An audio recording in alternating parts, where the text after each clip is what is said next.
A week ago, I discovered that I have a beautiful apricot tree right around the corner from my house. So yesterday, I went around and picked some apricots from the ground, and I'm really chuffed about it. Very excited because this marked the start of a beautiful journey. Fermented fruits. So far, I've fermented vegetables, but this is just calling to be fermented. I'm actually going to ferment some, and I'm also going to dehydrate it some. So the first thing that I need to do is to sort out through them a little bit, just see, because obviously for the fermented fruits, you don't want them too ripe, and some of them are a bit too ripe for fermentation. So I'm going to sort through them, give them a little bit of a rinse. Right, I sorted them out. This is the ones that I'm going to ferment, and those ones I'm gonna dehydrate and maybe make a apricot compote, possibly. Also, I forgot to mention, obviously, anything that's bruised, I can't really use for fermentation. You want fruits that is, yeah, not bruised or too ripe for fermentation, because fermentation is not going to fix any of that, obviously. So yes, and I'm gonna take out the pits once I've rinsed them, and also remove if there is still some bits, that I'm not happy about when I cut them up. Then I just remove them.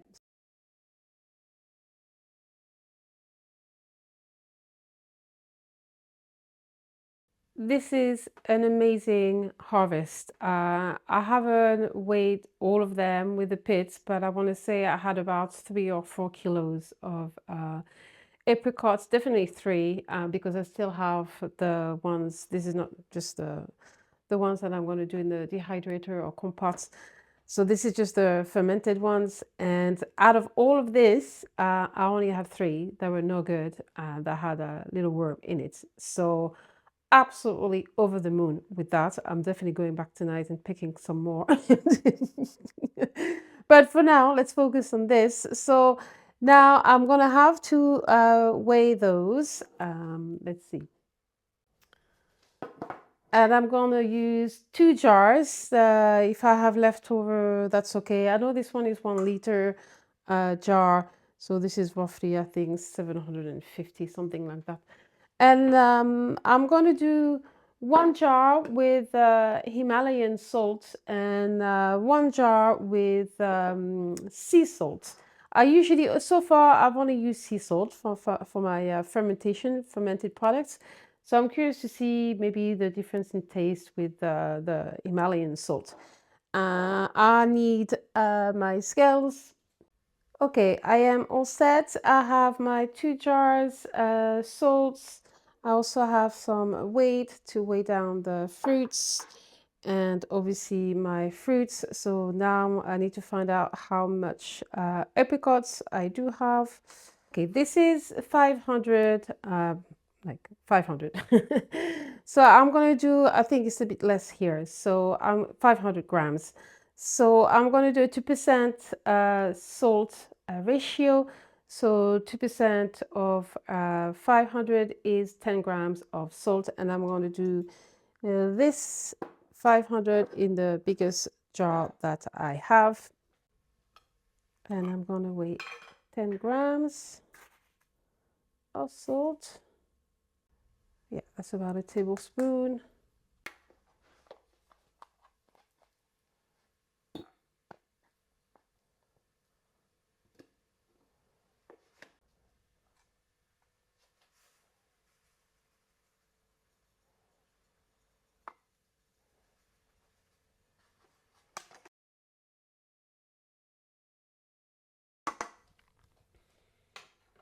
Okay, looking beautiful. I'm going to put the weight down, and it should be giving out some liquid shortly. So I'm going to put the weight on there and close my jar.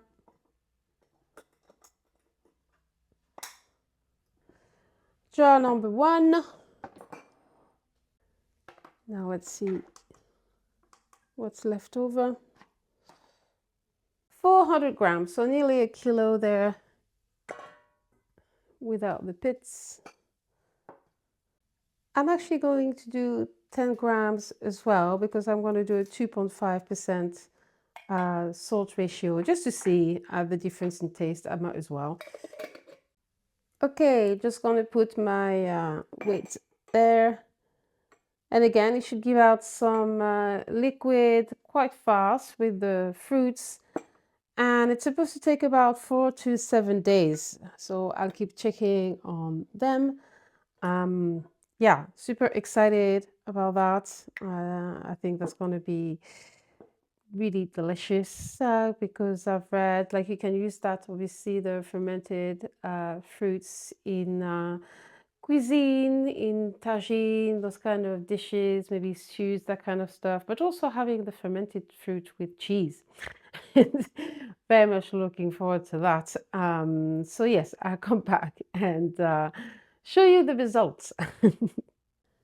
I almost forgot to mention, but make sure that you label your jar with all the information, the dates, just for reference in case you forget. I usually forget, so it's important to just label it. Here we are, 24 hours later, and those beauties, I mean, look at that, amazing. You can see the fermentation has already started, and they are now fully submerged with their own juice that has been produced with the salt. And I was actually wondering at first because, like vegetables, you can do this both ways. You can macerate the fruit or create a salt brine and cover the fruit with that.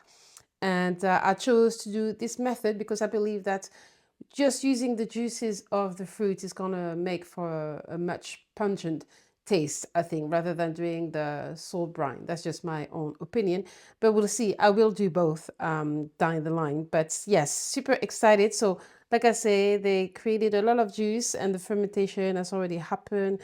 I can see the bubbles. Very exciting. So the next time I will be showing you some beautifully fermented apricots. It has only been 48 hours since I put my apricots in the jar to ferment, and I'm actually going to open them today. As you can see, the fermentation is well on its way. It hasn't been that long, but it's been very hot where I am. It's currently about 36 degrees Celsius outside. You can see the lovely bubbles, and I don't use AC, so it's not 36 degrees inside of my house, but it's pretty hot. So I decided I'm gonna give them a try just to make sure that it doesn't spoil, because obviously the hotter it is, the faster the fermentation. Way, it smells very nice. Let's see. Let me remove the wheat. Yeah, you can see the bubbles. Let's have a look. Okay, let's try it.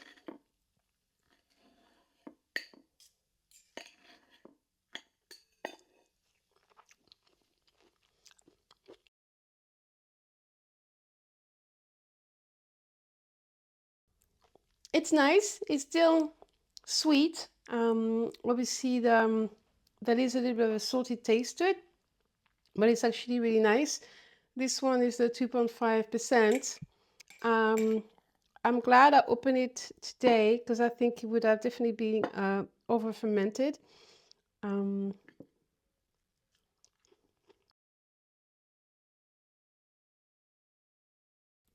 Yeah, it's tasty, and it's not. It still has a nice texture. I'm gonna eat it all. So this wasn't the one done with the sea salt.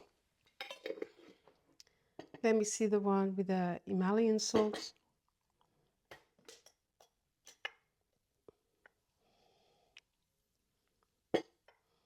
Different scent. Let me remove the weight. Still a nice texture to the apricot, which is good.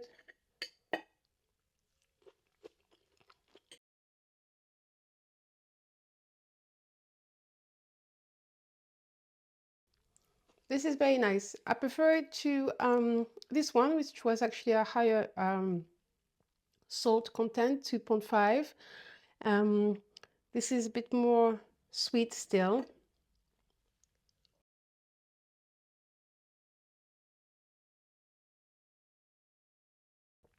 but tasty. Very tasty. I'm happy with that. Like I said, I'm happy. Excuse me. Finish eating first.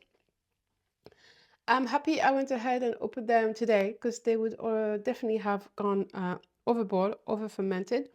So what I'm going to do is I'm going to put them in the fridge to slow down the fermentation, and I'm going to come back and try them again, um, maybe in a few days, a week or so, just to see the flavor, how the flavor has changed.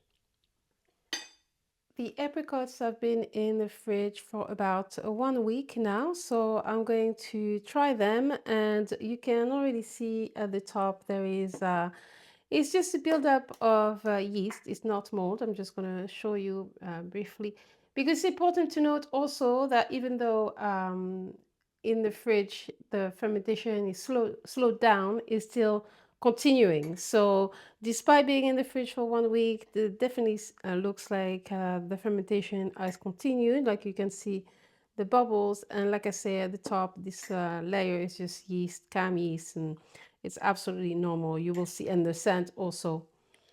Yeah, the aroma is still very nice, nicer than actually the last time. So let's try those babies.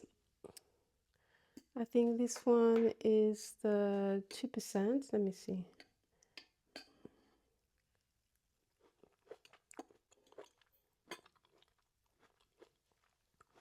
Oh wow, it's a lot nicer. A lot nicer. I remember this is the one that I preferred also the last time. I'm going to finish to eat.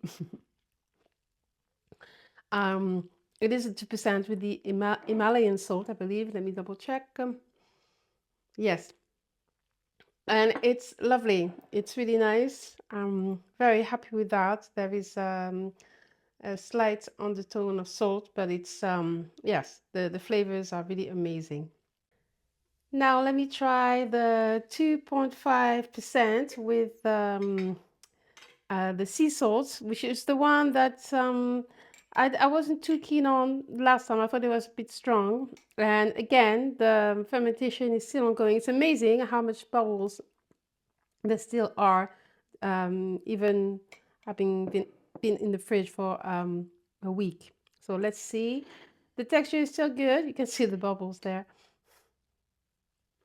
It is nicer, but you can still taste. It's still good to eat, but it's definitely what is the word I'm looking for? It hasn't gone over, but it's just at that edge. So there is a bit of a tartness to the taste.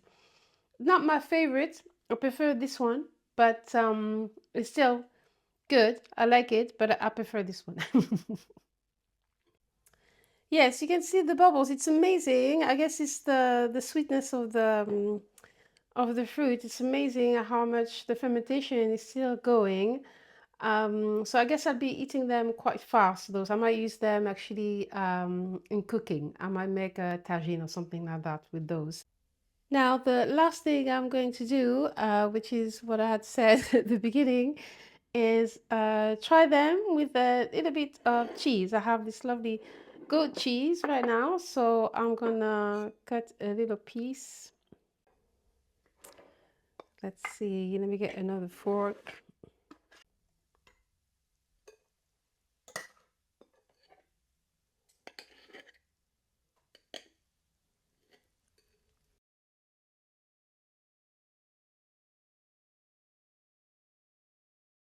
That is very nice.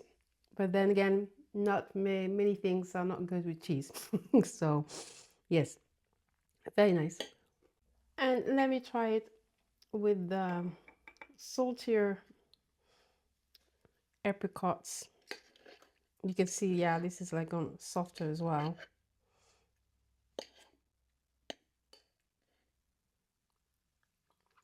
Yes, again, the cheese helps, but with the more salty apricots, it's even better.